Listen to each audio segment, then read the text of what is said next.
Bismillahirrahmanirrahim. Assalamualaikum warahmatullahi wabarakatuh. Waalaikumsalam warahmatullahi wabarakatuh. Sakit perut jangan ditahan karena banyak makan makaroni. Puji syukur kepada Tuhan kita bertemu di acara ini. Air beriak tanda tak dalam, air yang tenang seperti berlian. Izinkan saya ucapkan salam untuk hadirin sekalian. Assalamualaikum warahmatullahi wabarakatuh. Waalaikumsalam warahmatullahi wabarakatuh. Alhamdulillahirabbil alamin. Assalatu wassalamu ala asrafil anbiya wal mursalin wa ala alihi wa ashabihi rasulillahi ajmain, amma ba'du. Puji syukur kita ucapkan kehadiran Allah Subhanahu wa taala. Yang terhormat Bapak Wakahumas SMA Negeri Tuah Kemuning, Bapak Ahmad Zaini SAG. Yang kami hormati Bapak dan Ibu Wakil Kepala SMA Negeri Tuah Kemuning. Yang kami banggakan Bapak dan Ibu Majelis Guru, staf tata usaha, karyawan dan karyawati di lingkungan SMA Negeri Tuah Kemuning. Puji syukur kita ucapkan kehadiran Allah Subhanahu wa taala karena pada siang hari ini, hari Kamis tanggal 22 Agustus tahun 2024, kita bisa berkumpul bersama di ruang Majelis Guru SMA Negeri Tuah Kemuning dalam rangka melaksanakan kegiatan diseminasi budaya positif di sekolah. Salawat beriring salam kita kirimkan kepada Baginda Rasulullah Sallallahu Alaihi Wasallam dengan mengucapkan kalimat Allahumma sholli ala Sayyidina Muhammad wa ala ali Sayyidina Muhammad, dengan harapan kelak kita bisa mendapat syafaat daripada beliau di yaumil akhir nanti. Amin ya rabbal alamin. Bapak dan Ibu yang kami hormati, acara akan kita mulai dengan menyanyikan lagu Indonesia Raya. Hadirin dimohon untuk berdiri.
Hadirin disilakan duduk kembali.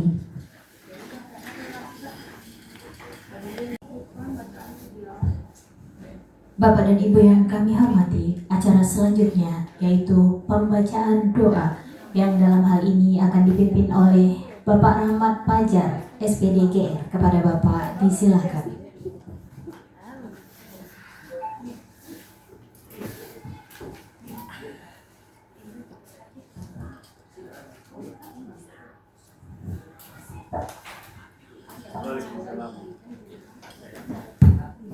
Assalamualaikum warahmatullahi wabarakatuh. Waalaikumsalam warahmatullahi Alhamdulillah Bapak-bapak Ibu-ibu, marilah kita menadahkan tangan dan sambil berharap mohon semoga dipermudahkan, diperlancarkan dan serta diberkahi acara kita pada hari ini. Al-Fatihah. A'udzubillahi minasyaitonirrajim. Bismillahirrahmanirrahim. Alhamdulillahirabbil alamin. Arrahmanirrahim. Maliki yaumiddin. Iyyaka na'budu wa iyyaka nasta'in. Ihdinas siratal mustaqim. Siratal ladzina an'amta 'alaihim ghairil maghdubi 'alaihim waladdallin. A'udzubillahi minasyaitonirrajim. Bismillahirrahmanirrahim. Allahumma shalli ala sayyidina Muhammad wa ala ali sayyidina Muhammad. Hamdan syakirin, hamdan na'imin, hamdan yuafi ni'amahu yukafi wazidah. Ya Rabbana lakal hamdu kama yanbaghi li jalali wajhikal karimi azimi sultanik. Allahumma inna nas'aluka salamatan fid din wa afiyatan bil jasadi wa aziyatan fil ilmi wa barakatan fil rizqi wa tawbatan qabla maut wa rahmatan indal maut wa maghfiratan ba'da maut. Allahumma hawwin alaina fi syakaratil maut wan najatana minan nar wal afwah indal hisab.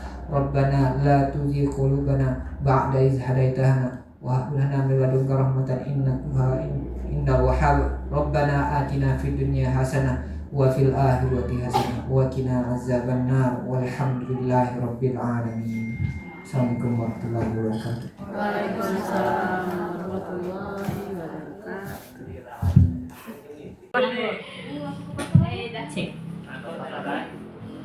Bapak dan Ibu yang kami hormati, acara selanjutnya yaitu pemaparan tentang diseminasi disiplin positif di sekolah yang dalam hal ini akan dipaparkan dan dijelaskan oleh Ibu Betaria Susanti SSN. Kepada Ibu disilakan.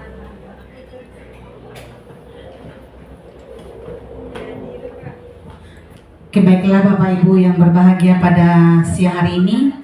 Terima kasih atas waktu dan kesempatannya yang telah diberikan kepada saya. Untuk itu saya ingin menyapa terlebih dahulu. Assalamualaikum warahmatullahi wabarakatuh. Waalaikumsalam warahmatullahi wabarakatuh. Bagaimana kabarnya Bapak Ibu? Sehat? Oke. Kira-kira Bapak Ibu bisa kita buat moto kalau saya bilang semangat, semangat, semangat, semangat luar biasa. Ya Bapak Ibu ya, coba ya. Ya, Bapak Ibu semangat, semangat, semangat, semangat luar biasa. Terima kasih. Alhamdulillahirrahmanirrahim. Pada hari ini Allah telah memberikan kita kesempatan, kesehatan, sehingga dapat berkumpul di SMA Negeri Tua Kemuni ini dalam rangka diseminasi penerapan budaya positif. Dan tak lupa pula selawat serta salam yang tak bosan-bosannya kita kirimkan kepada junjungan kita Nabi besar Muhammad SAW dengan ucapan Allahumma sholli ala sayyidina Muhammad wa ala ali sayyidina Muhammad. Semoga kelak di yaumil akhir kita mendapat syafaat beliau. Amin amin ya rabbal alamin. Yang saya hormati Bapak Kepala Sekolah yang mewakili, kemudian para majelis guru SMA Negeri Tua Kemuning beserta staf tata usaha yang sudah diberikan kesempatan hadir pada siang hari ini. Baiklah Bapak Ibu, seperti tadi yang saya jelaskan, hari ini saya akan menjelaskan tentang penerapan budaya positif yang tentunya kita akan lakukan setiap waktunya karena kita sebagai orang pendidik. Oke. Sebelumnya saya perkenalkan dulu, di sini saya dibimbing oleh seorang fasilitator yang menurut saya sangat hebat, yaitu Bapak Riko Kurniawan Putra SPD MPD. Kemudian PP kami yaitu Bu Aprilianti SPD, dan di tengah-tengah itu saya. Oke, tak perlu kenal lagi Bu ya, sudah kenal nama saya siapa dan seperti apa orangnya. Di sini saya akan menjelaskan dulu tujuan pembelajaran, karena kita perlu tahu dulu apa tujuan kita. Tanpa tujuan kita akan tidak tahu arah. Ibaratkan nahkoda kapal tidak tahu tujuan, dia putar-putar Bu di laut tadi, bingung mau cari kemana. Tujuannya adalah guru atau pendidik dapat menghayati pentingnya budaya positif dan penerapannya untuk mempertebal karakter murid dalam mewujudkan profil pelajar Pancasila.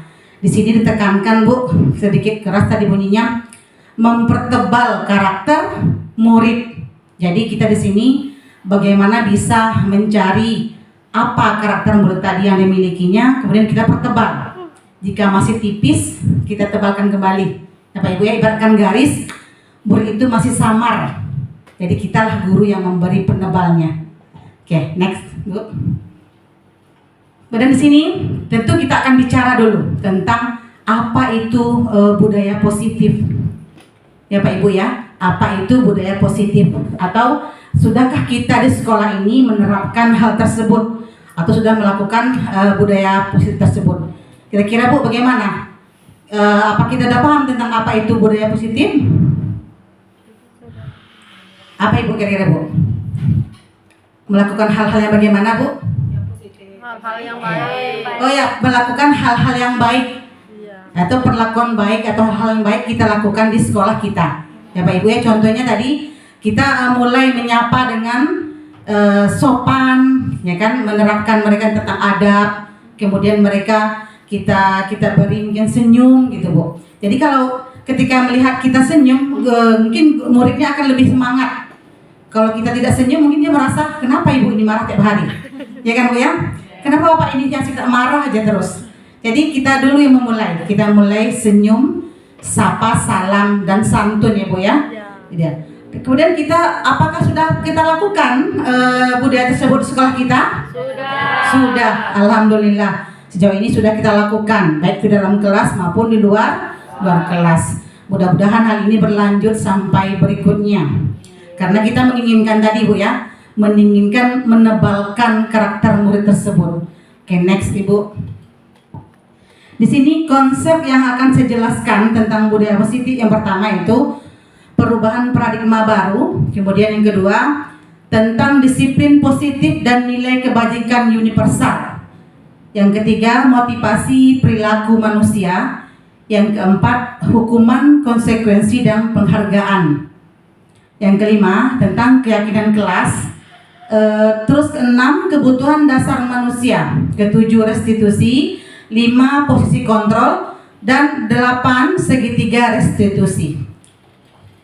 Di sini saya ambil yang pertama tentang perubahan paradigma. Di sini pembelajaran paradigma baru merupakan pembelajaran yang berorientasi pada penguatan kompetensi dan pengembangan karakter yang sesuai dengan dimensi profil pelajar Pancasila. Itu memastikan praktik pembelajaran untuk berpusat pada peserta didik. Di sini ada kata berpusat ya Bu, berpusat kepada peserta didik. Tentu kita sudah tahu nih Bu, apa itu dimensi profil pelajar Pancasila. Kira-kira berapa Bu? 6. Yang pertama apa kira-kira Bu? Beriman dan bertakwa. Ya, oke, beriman dan bertakwa. Kemudian Bu? Pada Tuhan yang Esa. Berkebinekaan global. Kemudian gotong royong mandiri. Apalagi Pak Ibu? Kreatif dan bernalar kritis. Nah, hal inilah yang perlu kita terapkan kepada peserta didik kita semua. Ya Pak Ibu ya. Untuk sekarang coba kita lagi di sini saya pernah mendengar lagu tentang profil pelajar Pancasila. Bisa Bu kita putar sama-sama Bu? Kita nyanyi sambil bergerak. Bapak Ibu boleh mungkin sambil berdiri agar lebih tidak mengantuk.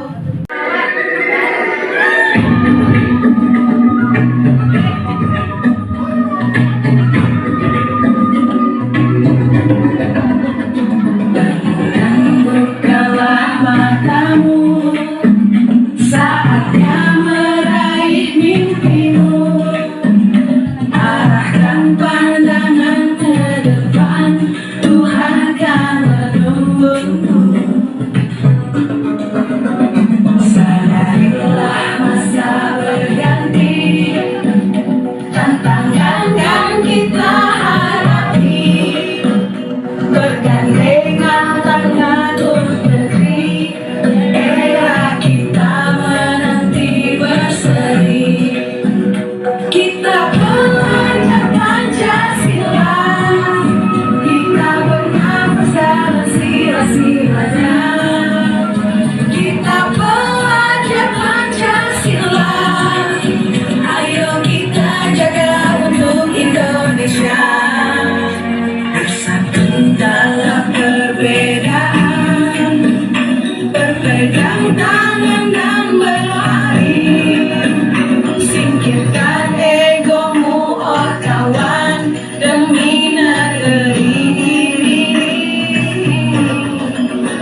Oke, terima kasih, tepuk tangan dulu untuk kita semua. Karena kita sebagai pelajar Pancasila. Oke, lanjut next. Di sini kita melihat di sini filosofi Ki Hajar Dewantara. Kak Hadi menjelaskan bahwa tujuan pendidikan itu menuntun segala kodrat yang ada pada anak-anak agar mereka dapat mencapai keselamatan dan kebahagiaan yang setinggi-tingginya, baik sebagai manusia maupun sebagai anggota masyarakat. Oleh sebab itu, pendidik itu hanya dapat menuntun tumbuh atau hidupnya kekuatan kodrat yang ada pada anak-anak agar dapat memperbaiki lakunya, bukan dasarnya hidup dan tumbuh kekuatan kodrat anak tersebut. Jadi di sini kita bisa menuntun tumbuh kembangnya seorang anak. Jadi Bapak Ibu di sini kita tidak boleh memaksakan, Pak. Tidak boleh memaksakan anak-anak tersebut harus pintar semua. Kita harus melihat kodrat mereka dengan apa yang dia miliki. Itu yang kita asah pada beliau. Mungkin contoh mungkin olahraga ya Pak ya. Tentu murid-muridnya tidak semuanya pandai berenang. Ibaratnya jangan diajarkan monyet berenang. Ya Pak ya, atau diajarkan ikan untuk manjat karena tidak di posisinya. Kira paham ya Pak Ibu ya? Oke, lanjut. Di sini kita bicara lagi tentang disiplin positif tersebut. Itu merupakan disiplin yang berasal dari diri sendiri yang disebabkan oleh rasa tanggung jawab yang muncul dalam dirinya untuk melaksanakan tindakan sesuai hati nurani tanpa paksaan atau karena ingin dihargai orang lain. Di sini satu hal yang diyakini kebenarannya yang menjadikan seorang bangga dan penghargaan untuk diri sendiri karena telah melakukannya. Jadi sini kita mulai menumbuhkan kepada anak, memulai dari dirinya sendiri. Tadi dari sifat internal dari diri pribadi dulu ingin berubah atau bagaimana? Itu intinya Bu. Karena kalau dari diri belum ingin berubah, maka kita akan sulit untuk bisa mendidik dan menata mereka. Tapi itulah tanggung jawab kita sebagai guru, bagaimana bisa menjadikan anak tersebut untuk tumbuh dan berkembang, atau tumbuh seperti tanaman yang disiram, dipupuk, bahkan diberi air yang cukup. Coba Pak Ibu lihat, seandainya tanaman itu kita kasih air yang banyak, apakah dia hidup? Tidak. Takkan tumbuh dia sempurna. Tapi perlu disesuaikan dengan hal yang dibutuhkannya sesuai dengan kodrat dia. Jangan dikasih pupuk berlebihan, bisa mati dia keracunan. Jadi hal itulah yang perlu kita terapkan. Bagaimana bisa melihat sejauh mana perkembangan mereka. Kita di sini sebagai penuntun Bapak Ibu. Bapak Ibu ya, kita sebagai penuntun. Contoh seorang anak kecil yang dari awal tidak pada berjalan Bu, apa yang kita lakukan? Memimpin atau menuntun dia. Itu yang menata dia agar bisa berjalan dengan sempurna. Itulah kita seorang guru. Oke, lanjut Bu. Di sini tentang itu nilai kebajikan universal. Yaitu adalah sifat-sifat yang positif manusia yang merupakan tujuan mulia yang ingin dicapai oleh setiap individu.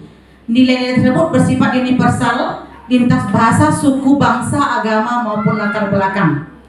Dengan mainkan nilai-nilai kebajikan yang diyakini seseorang, maka motivasi intrinsiknya akan terbangun sehingga menggerakkan motivasi dalam dirinya untuk mencapai tujuan mulia yang diinginkan.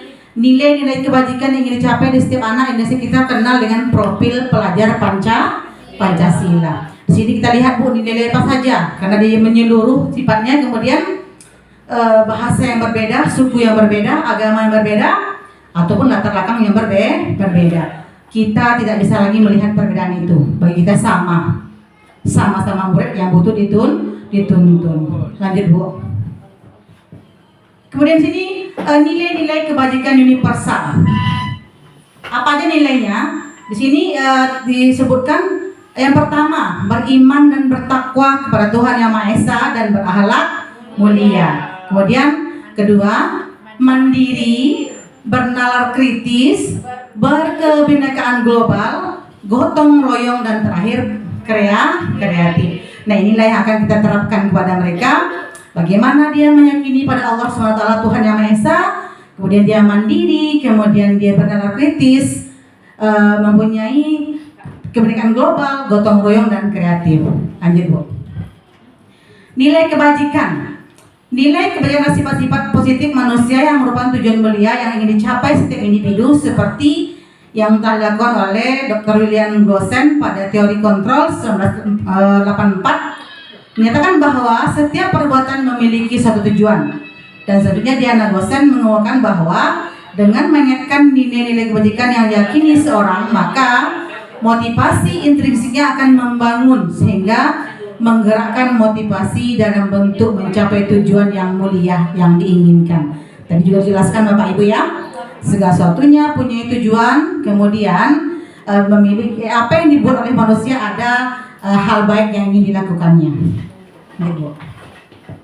Di sini ada 3 motivasi perilaku manusia. Pertama tadi Diana Gosen, tadi saya jelaskan. Kemudian lanjut Bu, tadi sama nih. Kemudian di sini, menurut Bapak Ibu, dari ketiga jenis motivasi tadi, motivasi yang banyak didasari oleh perilaku murid kita di sekolah. Apa kira-kira motivasinya Bu, anak-anak ini? Yang paling banyak dilakukan di sekolah kita?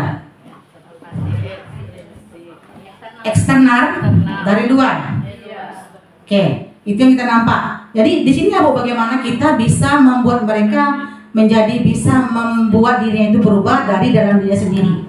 Disitulah peran kita sebagai guru. Jadi kita jangan menjudge mereka ketika mereka bersalah, Bapak Ibu. Jangan langsung kita menjudge mereka bersalah. Tapi coba kita telusuri dulu apa yang terjadi di belakangnya. Jadi setelah kita tahu, baru kita tahu penyebabnya apa dan bagaimana jalan penyelesaiannya. Lanjut. Jadi di sini tujuan apa ini? Tujuan dari disiplin positif adalah menanamkan motivasi yang ketiga pada diri murid untuk menjadi orang yang bisa menghargai diri sendiri dengan nilai-nilai yang mereka percayai. Ketika murid kita memiliki motivasi tersebut, maka telah memiliki motivasi intrinsik yang berdampak jangka panjang. Motivasi yang tidak akan terpengaruh pada adanya hukuman atau hadiah. Sini tadi Bu ya ada antara hukuman dan hadiah. Jadi bagaimana Pak Ibu? Apakah kita di sini mana yang kita pilih nih? Apakah sebagai pemberi hukuman atau pemberi hadiah? Yang mana itu? Siapa yang bisa memberikan masukan? Pak Tulus mungkin bisa Pak? Antara pemberi hukuman atau pemberi hadiah Pak? Memberi penghargaan. Oke.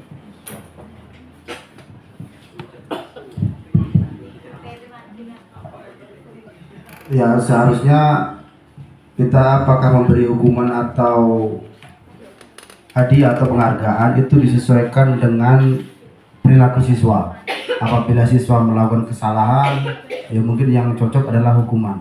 Apabila siswa melakukan kebaikan atau hal-hal yang positif, tentu berupa hadiah atau penghargaan. Namun harus pada porsi yang sesuai, tidak berlebihan, sehingga apa yang kita berikan baik hukuman ataupun hadiah yang kita berikan itu akan berdampak positif bagi siswa. Oke, terima kasih Pak Tulus. Tepuk tangan dulu untuk Pak Tulus, luar biasa. Betul Pak Tulus. Kadang di sini kita bisa melihat juga dari segi apa yang dilakukan murid. Apakah kita menghukum atau memberikan sebuah hadiah atau penghargaan? Saya rasa hukumannya mungkin kalau saya sesuai ya berbuat tanpa menyiksa dengan keras, mudah-mudahan siswa itu bisa berubah. Kalau ada kalanya siswa itu bisa berubah langsung dengan hukuman, dan ada juga kalanya mereka bisa berubah langsung dengan pemberian penghargaan. Tergantung dalam diri murid tersebut. Ya itulah yang perlu kita kenali kan. Jadi setiap guru di sini ini sudah bisa menjadi seperti guru BK, mengerti bagaimana tentang karakter murid. Seluruh guru, semua kita harus bisa melihat bagaimana kondisi dari murid tersebut. Oke, lanjut Bu. Sini ya Pak Ibu, sedikit saya ingin ada sedikit kuis. Ya, bisa jawab mungkin apakah hukuman dapat disiplinkan anak, kemudian apakah pemberian hukuman dengan hal positif seperti membaca atau bersihkan halaman sekolah dapat meningkatkan disiplin pada peserta didik. Apakah memberi penghargaan dapat meningkatkan motivasi belajar anak? Ada 3 nih Bu yang kita jawab. Bagaimana menurut kita masing-masing? Ada mungkin Bapak Ibu ingin memberikan tanggapannya? Bapak Nopen? Silakan Pak. Bismillahirrahmanirrahim. Assalamualaikum warahmatullahi wabarakatuh. Terima kasih telah memberikan kesempatan kepada saya. Kalau saya Bu, dari segi hukuman saja Bu. Nah, kalau menurut saya, kalau hukuman itu tapi tidak terlalu berlebihan, itu bisa membuat efek jera untuk anak-anak kita agar tidak terulang kembali kesalahan-kesalahan yang akan dilakukannya. Itu saja Bu. Sekian, terima kasih. Terima kasih, kita hapus dulu lah untuk Pak Nopen. Atau tambahan dari Bapak BK mungkin Bapak Jainuddin bisa Pak, kenapa pengalaman Bapak sering menangani kasus anak misalnya. Silakan Bapak.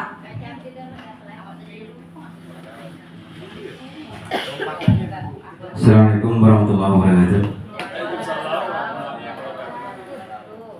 Di sini saya ingin menjawab pertanyaan apakah hukuman dapat mendisiplinkan anak.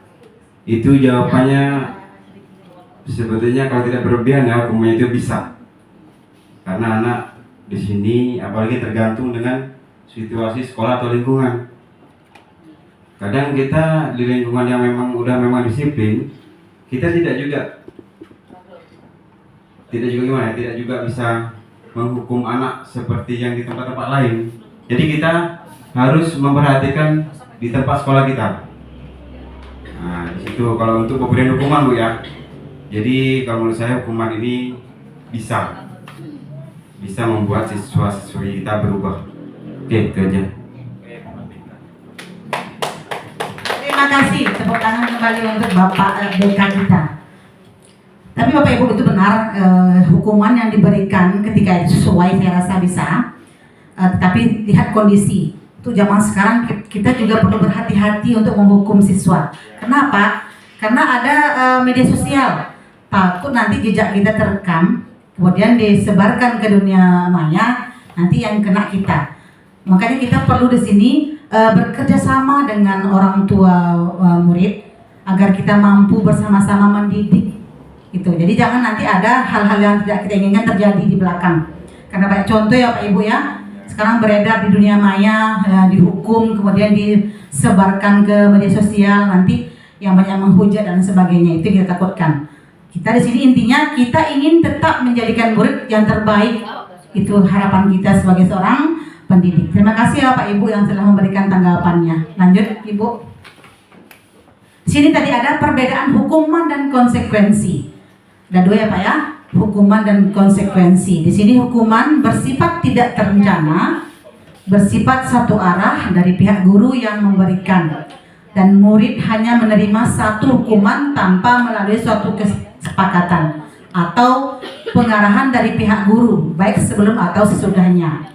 Dan yang konsekuensi itu sudah terencana atau sudah tersepakati, sudah dibahas dan disetujui murid dan guru. Umumnya bentuk-bentuk konsekuensinya dibuat oleh pihak guru dan murid sudah mengetahui sebelumnya konsekuensi akan diterima bila ada pelanggaran. Itu ya Pak Ibu ya.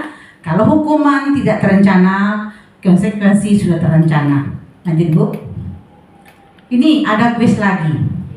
Di sini kita coba sama saja Bu ya. Murid diminta untuk push up 15 kali karena tidak menggunakan masker. Kira-kira apa itu Bu? Hukuman. Kemudian membersihkan tumpahan air di meja tulis karena tersenggol pada saat belajar. Apa itu Bu? Ya, di sini dia diberikan rasa bersalah dan bertanggung jawab atas segala yang telah dibuatnya. Berjemur di lapangan poli pukul 12 siang karena mengobrol dengan teman. Itu mungkin guru olahraga ya Pak ya. Nah, mungkin sedang latihan poli, ngobrol tidak serius, nanti bisa kena bola kan nampaknya ada. Itu apa itu Bapak Ibu? Iya, di hukuman. Kemudian kehilangan 10 menit jam istirahat. Mungkin tertinggal Bu. Untuk mengerjakan tugas karena terlambat datang dan tertinggal pelajaran selama karena terlambat datang ke sekolah. Oke, itu apa tuh Bu? Apa itu? Konsekuensi. Oke, luar biasa. Berarti kita sudah tahu ya Bu ya, mana yang hukuman dan mana konsekuensi. Pensi, luar biasa. Sekali lagi Bu, kita tuh semangat lagi. Semangat apa Ibu? Semangat, semangat, semangat, luar biasa. Semangatnya 3 loh Bu. Luar biasanya keras, berarti kita harus luar biasa. Berulang kali menjanjikan hadiah kepada anak-anak agar berperilaku bertanggung jawab, atau kepada seorang murid agar mempelajari sesuatu yang baru, atau kepada orang karyawan agar melakukan pekerjaan yang berkualitas. Kita sedang berasumsi mereka tidak dapat melakukannya. Di Alvin Kohn. Itu apa Ibu? Ketika memberikan penghargaan untuk mendapatkan sebuah kesempurnaan. Apakah setuju Bapak Ibu? Bagaimana nih Bu? Siapa yang bisa memberikan apanya? Bagaimana Bapak Ibu? Kadang sini kita kan memberikan penghargaan. Contohnya Pak Jai misalnya datang sering ke sekolah Pak, nanti saya berikan hadiah misalnya satu buah mobil Avanza atau mungkin apa, itu gimana? Gimana Bapak Ibu? Karyawan misalnya yang sering telat nih Pak, dijanjikan ke mereka diberikan hadiah. Itu bagaimana Bapak Ibu? Dia akan termotivasi karena hadiah saja. Pakai mikrofon apa nanti?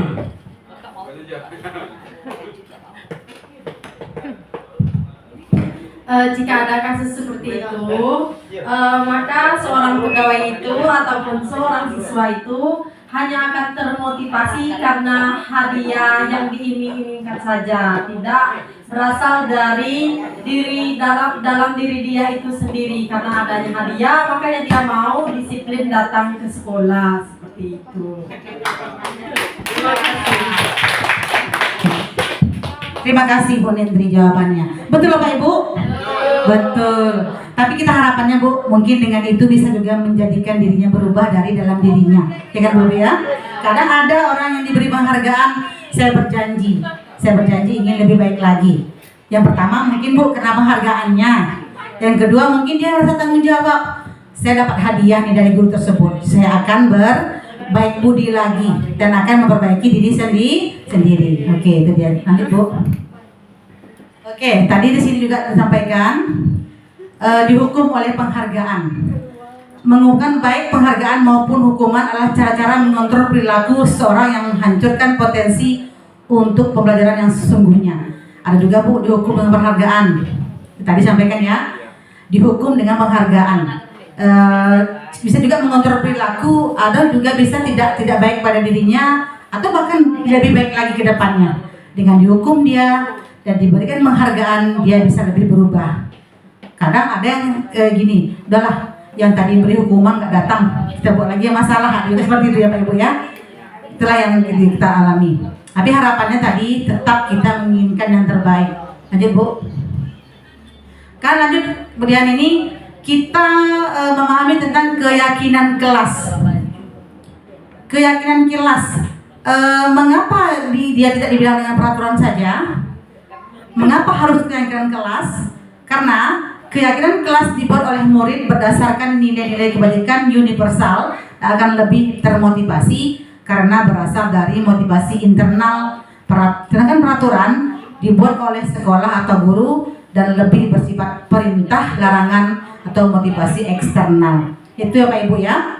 Kenapa dikatakan keyakinan kelas bukan peraturan kelas? Karena peraturan sudah kita buat.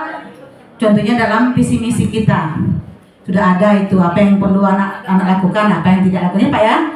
Oke, dan itu kita libatkan juga nanti kalau dengan peraturan sekolah, warga sekolah tahu semuanya. Kemudian juga wali murid harus tahu apa yang dilakukan. Sedangkan keyakinan kelas itu kesepakatan kita dengan murid di dalam kelas. Bagaimana kita nyaman, bagaimana kita bisa menenangkan pelajaran tersebut. Lanjut Bu. Sini keyakinan adalah nilai-nilai kebajikan universal yang disepakati secara tersirat dan tersurat, lepas dari latar belakang suku, negara, bangsa maupun agama. Pembentukan keyakinan kelas sekolah bersifat lebih abstrak daripada peraturan yang lebih rinci dan konkret. Keyakinan kelas berupa pernyataan universal. Pertanyaan keyakinan kelas sentiasa dibuat dalam bentuk kata-kata positif. Lanjut Bu. Sini kita harus membuat jangan seperti memerintah ketika membuat kegiatan kelas, tapi rubah dia menjadi kata-kata positif. Contoh gini, tidak membuang sampah sembarangan. Bagaimana dia jadi positif, Bapak Ibu? Oke, buanglah sampah pada tempatnya. Jangan lagi menggunakan kata menyuruh, tapi bagaimana dia tergerak dengan apa yang kita sampaikan. Atau tidak membawa HP dalam saat pembelajaran. Apa itu, Bu? Yang bagus kira-kira positifnya. Jangan lagi dilarang, Pak, karena nanti masih ada kata perintah. Atau menggunakan handphone hanya pada saat jam tertentu saja, bisa jadi, Bapak Ibu ya. Itu contohnya. Bisa paham Bapak Ibu ya? Paham ya? Saya rasa mungkin Bapak Ibu sudah melaksanakan ini di dalam kelas. Ya, siapa yang bisa memberikan sedikit masukannya atau memberikan pendapatnya? Wali kelas Ibu Erika.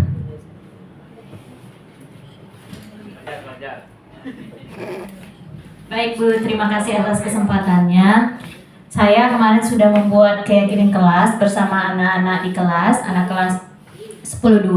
Salah satu keyakinan kelas yang di kelas kami sepakati bersama di kelas 10-2 mungkin sama juga dengan Bapak Ibu guru yang lain.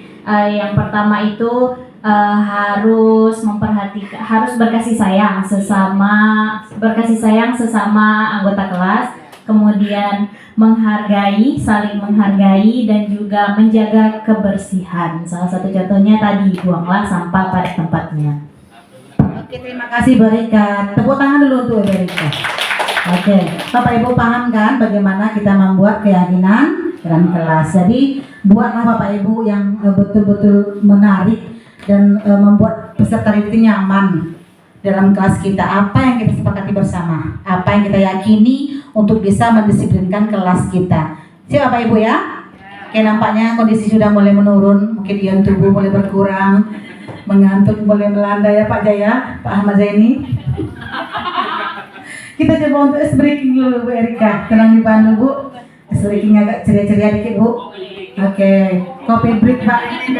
Oke, silakan Bu Erika. Dasar manusia, apa saja kebutuhan dasarnya? Cinta. Siapa yang punya cinta di sini? Semuanya punya cinta, alhamdulillah. Bukan cinta bertepuk sebelah tangan ya Bapak Ibu. Di sini ada kekuasaan. Apa itu kekuasaan? Ingin memiliki semuanya ya Bapak Ibu ya.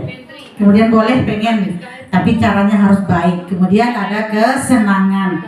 Semua kita butuh kesenangan. Kemudian kebebasan. Bebas dalam artian tanda kutip, bukan semua bebas ya, tapi bebas yang hanya bersifat pada norma-norma saja. Apakah itu norma adat istiadat atau agama. Jangan melenceng Bapak Ibu. Itu yang perlu kita yakini. Kemudian bertahan hidup. Bagaimana kita bertahan hidup? Tentu kita juga punya prinsip hidup dan punya pegangan hidup agar bisa mampu bertahan hidup. Lanjut Bu. Selanjutnya di sini ada 5 posisi kontrol guru terhadap murid. Yang pertama tadi menghukum, yang kedua sebagai teman, ketiga terbalik. Oke maaf ya, mungkin terbalik angkanya, ternaik ya. Dan ketiga pembuat merasa bersalah. Keempat pemantau, kelima manajer. Bapak Ibu ya. Kira-kira kita di posisi mana Bapak Ibu? Semuanya menghukum iya, membuat rasa bersalah ya juga, teman bisa jadi, pemantau bisa, dan manajer bisa. Asal semuanya bersifat positif ya Bapak Ibu ya, dan tidak berlebihan. Ya Pak Jaya, jangan hukum terus Pak, tiba-tiba kamu hukum terus, tapi dikolaborasikan. Ada kesalahan hukum, ada kalian mengajak merangkul teman, bagi teman, ada pembuat rasa bersalah. Contohnya misalnya, si Pendra ini terlambat datang, panggil Pen, sini Pen. Kenapa anak sedang terlambat? Gak kasihan sama orang tuanya. Jadi itu bagaimana? Membuat rasa bersalah. Jadi ditanyakan lagi ke dia, gak kasihan nak sama orang tua yang sudah capek dengan mencari nafkah untuk kamu sekolah. Itu dia sebagai pembuat rasa bersalah. Kemudian ada yang memantau.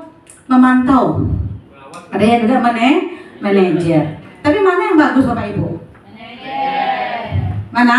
Yang paling terbaik adalah manajer. Mungkin saya rasa sudah menyakup semuanya ada di situ. Oke, Bapak Ibu bisa ya? Lanjut.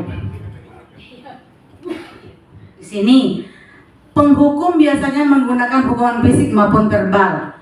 Pembuat rasa bersalah akan menggunakan keheningan yang membuat orang lain merasa tidak nyaman. Tadi seperti yang saya contohkan. Teman guru pada posisi ini tidak akan menyakiti murid, namun akan tetap berupaya mengontrol murid melalui persuasiannya. Pemantau. Posisi memantau berdasarkan pada peraturan-peraturan dan konsekuensi. Manajer. Posisi di mana guru hebat berbuat bersama dengan murid, mempersilahkan murid bertanggung jawab atas perilakunya, mendukung murid agar dapat menemukan solusi atau permasalahan sendiri. Itu tadi Bu.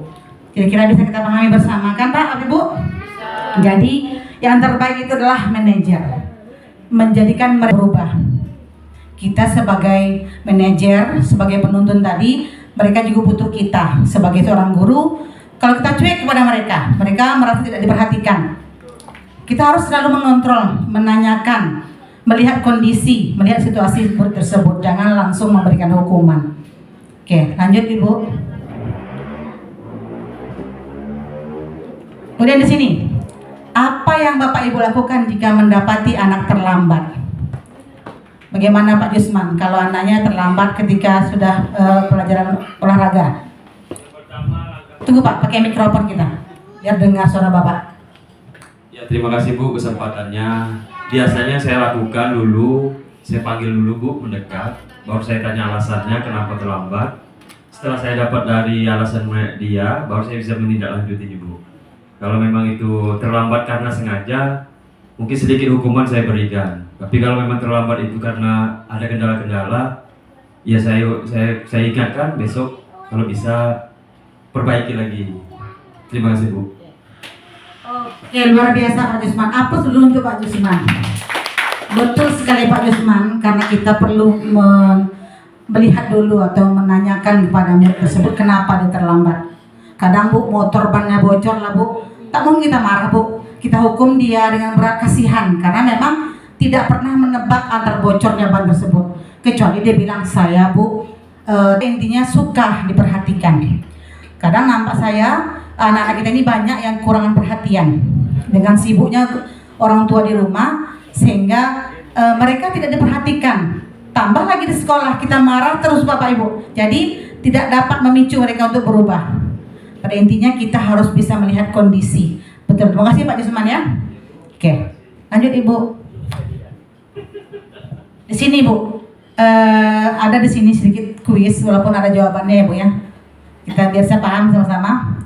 Di sini, kamu selalu datang terlambat itu apa ya Bapak Ibu?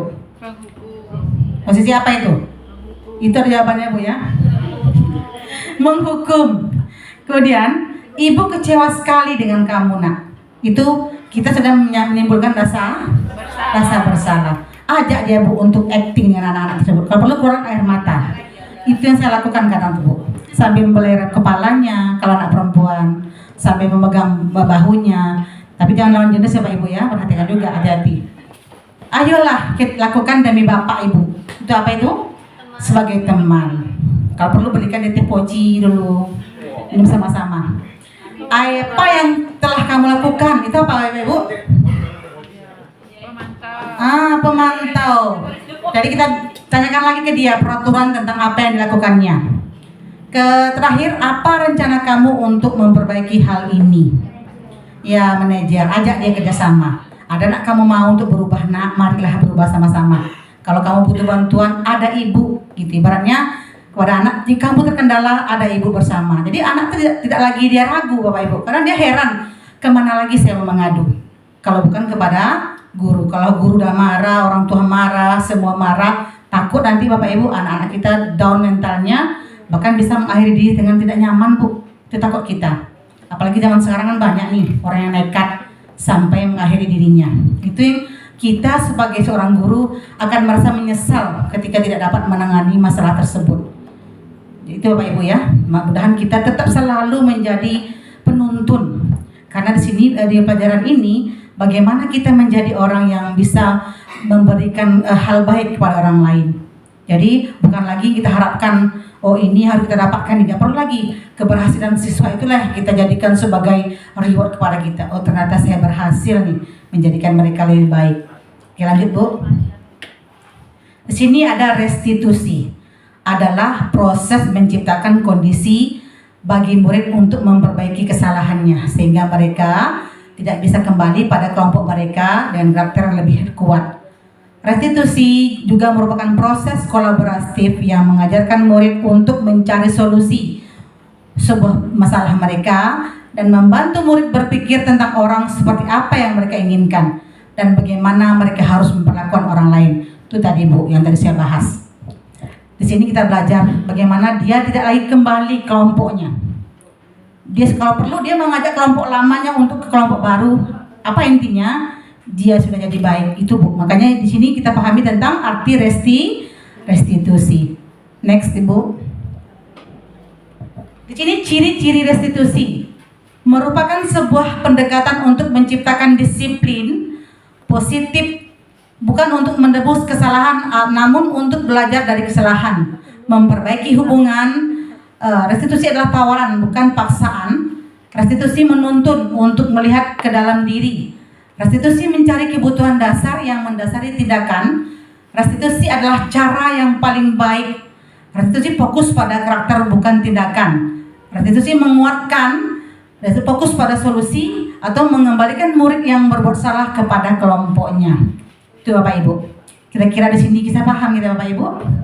Sini restitusi itu menguatkan dan menemukan solusi dan menjadikan murid tersebut kembali kepada kelompok yang baru atau tidak buat lagi atau kembali kepada kelompok yang lama. Intinya kesalahan lama mereka lupakan, mereka berubah ke arah yang lebih baik. Lanjut Bu. Di sini ada segitiga restitusi. Yang pertama, validasi tindakan yang salah. Jadi menanyakan keyakinan kelas dan menstabilkan identitas. Itu dia Pak Ibu. Saya ada membuat contoh Bapak Ibu bagaimana caranya membuat sebuah segitiga restitusi. Lanjut Bu. Di sini saya lagi menjelaskan restitusi fokus pada solusi atau pemecahan masalah yang bisa dilakukan bukan pada masalahnya. Sebuah cara menanamkan disiplin positif pada murid. Restitusi mengajak murid untuk mengidentifikasi kembali tindakannya sehingga dia bisa menganalisis dan memikirkan langkah yang tepat dalam pemecahan masalahnya. Lanjut Bu Nobi. Sini tadi sudah dijelaskan segitiga restitusi, menstabilkan identitas, validasi tindakan yang salah dan menanyakan keyakinan. Lanjut Bu. Sini tadi ini contoh ya Bu ya. Saya terakhir membuat dokumentasi. Ini saya kemarin membuat sebuah dokumentasi keyakinan kelas di sekolah. Tadi itu membuat apa yang kita bicarakan dengan murid, apa yang kita sepakati dengan murid tentang kesepakatan kelas. Ya, lanjut Bu. Kemudian di sini ada dokumentasi ketika saya membuat restitusi. Lanjut Bu. Oke, ini juga sama. Next. Oke, di sini saya coba untuk membuat restitusinya. Bisa Bu, kita perhatian bersama.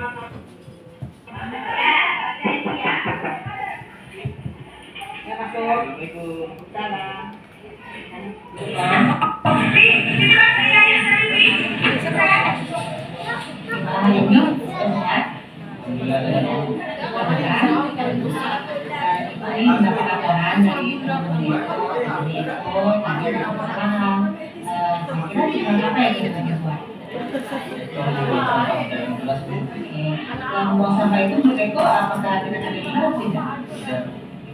Ini Eko sudah melakukan apa nih? Sudah melanggar keyakinan kelas yang tidak kita sepakati. Apa ya keyakinan kelasnya? Tidak menjaga kebersihan lingkungan sekolah dan kelas. Oke, ketahui itu kan. Nah, setelah itu kira-kira apa yang Eko akan lakukan setelah kesalahan itu? Kalau yang buang sampah dan tidak akan mengulanginya lagi, membuang sampah untuk memberikan hal itu Eko lakukan untuk membuang sampah pada tempatnya. Jadi hari ini dan lagi ya. Terima kasih Eko. itu jangan keras karena mungkin hari ini saya sampaikan keras bahwa kita tidak boleh melakukan sembarangan itu itu harus konsentrasi kita sekarang itu keras ikuti dan biasa ya. Terima kasih.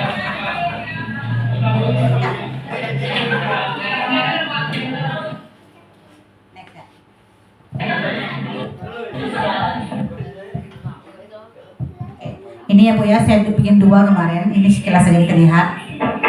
Ya silakan masuk. Assalamualaikum warahmatullahi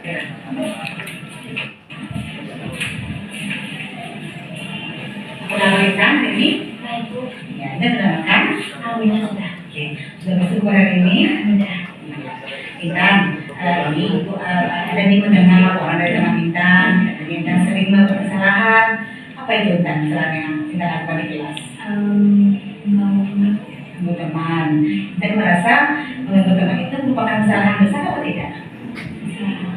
Ya, kalau itu Intan. Oke, cukup Bapak Ibu ya. Ini Ibu menyampaikan. Itu contohnya Bapak Ibu. Jadi ketika kita menangani masalah murid, kita jangan langsung menghujat, tapi berilah dulu sapaan manja atau sapaan mesra kepada mereka. Kemudian kita coba tanyakan, udah makan belum nak? Takut nanti kita marah-marah dia belum makan Bu, takut tumbang. Speaking yang alat yang ada di sekitar kita, dengan syarat kita harus punya kawan di samping juga, tidak bisa sendirian. Iya. boleh laki-laki dan perempuan Bapak Ibu karena tidak bersentuhan. Boleh laki dan perempuan karena kita tidak bersentuhan. Sudah dapat pasangan, sudah dapat pasangannya Bapak dan Ibu. Oh, Bu Siti saja kata Bu. Oke, nah sudah Bapak Ibu sudah dapat pasangan, tidak ada lagi yang jomblo. Yang jomblo, Pak Tulus masih jomblo. Pak Jai. Pak Jai, Pak Nopen. Oh, Pak Tulus bertiga boleh gabung sama Bu Yuli sama Ibu Novita boleh.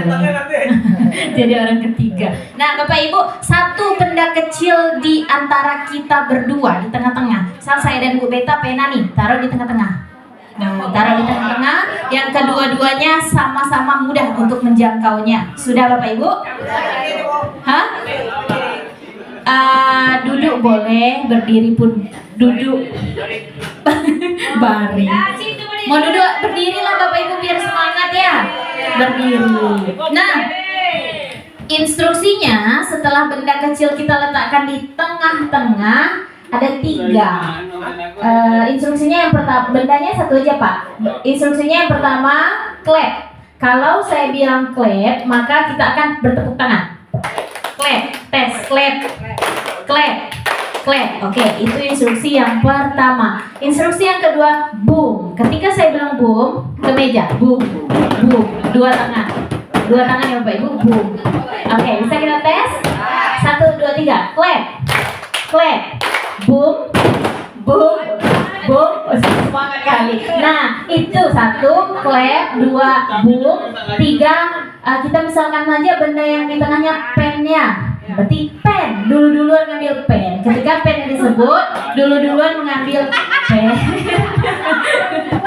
Siap-siap Bapak Ibu. Yang berarti 3 ya Bapak Ibu. Clap, boom, dan pen. Sudah siap? Siap, bisa kita mulai. Pak Tulus sudah siap Pak? Saya khawatir yang di ujung Bu Risa dengan Pak Wandi. Agak lain. Oke, bisa kita mulai Pak Ibu? Kita tes semangat. Apa tadi Bu jargonnya? Semangat Bapak Ibu. Semangat, semangat, semangat, luar biasa. Oke, siap Bapak Ibu. 1, 2, 3, clap, clap, clap, clap, clap, clap, boom, boom, boom, boom, boom, boom, boom, clap. Fokus Bapak Ibu. Kalau clap berarti tepuk tangan. Yo, sekali lagi yo, kita harus fokus. Clap, clap, clap, boom, boom, clap, clap, clap, clap, clap, pen. Ternyata dimenangkan oleh Pak Tulus, luar biasa. Terima kasih Bapak Ibu. Kalah lagi Pak Fajar. Sekali lagi boleh Bapak Ibu karena kalah. Sekali lagi bisa menang mungkin ya. Siap Pak? Hah. Boleh sekali lagi atau cukup? Boleh. Oh sekali lagi. Kita ngasih kesempatan ke Pak Fajar dan Pak Jai. Semoga bisa menang ya. Oh ada telepon. Sudah kita cukupkan saja ya Bapak Ibu. Nanti SBK berikutnya. Terima kasih Bu. Terima kasih Bu Erika atas kesempatan Ibu. Memang sulit Bapak Ibu. Apalagi ada yang bilang tak semua bisa begitu Bu. Itulah tanggung jawab kita. Bagaimana bisa menjadikan murid itu dekat dengan kita, bahkan mau berbagi cerita Bapak Ibu. Kadang akan menyenangkan. Saya sendiri merasa menyenangkan ternyata dekat dengan mereka. Mampu menghilangkan rasa stres kita sebagai seorang guru. Betul Bapak Ibu? Itu dia. Oke. Sini ada sedikit Bu dari Ki Hajar Dewantara. Itu luar biasa sekali Bu. Karena kita harus tahu kodrat seorang murid, menuntun murid, menuntun tumbuh kembangnya. Kenapa lagi itu? Di sini melihat bagaimana kehidupan mereka sesungguhnya. Jangan langsung memberikan penilaian buruk kepada murid, tapi kita harus memantau bagaimana murid tersebut. Oke Bapak Ibu, setuju Bapak Ibu? Ya, luar biasa sekali. Karena beliau ini sudah lama menerapkan, dan bahkan saya yakin di sini kita sudah menerapkan sama-sama. Kita seorang pendidik yang luar biasa akan menjadikan diri kita luar biasa. Dan hadiahnya melihat murid kita sukses kelak ketika mereka sudah dewasa dan bergabung dengan anggota masyarakat lainnya. Itu yang luar biasa. Terima kasih Bapak Ibu ya hari ini. Demikian dulu dari saya. Saya mohon maaf tidak menggurui, ya cuma berbagi pengalaman sedikit dengan pemahaman yang saya seminim ini. Terima kasih sekali lagi atas waktu dan kesempatannya. Billahi taufiq wal hidayah. Assalamualaikum warahmatullahi wabarakatuh. Saya kembalikan pada Ibu pembawa acara. Bukan lagi. Nah, Pak, kisah kita udah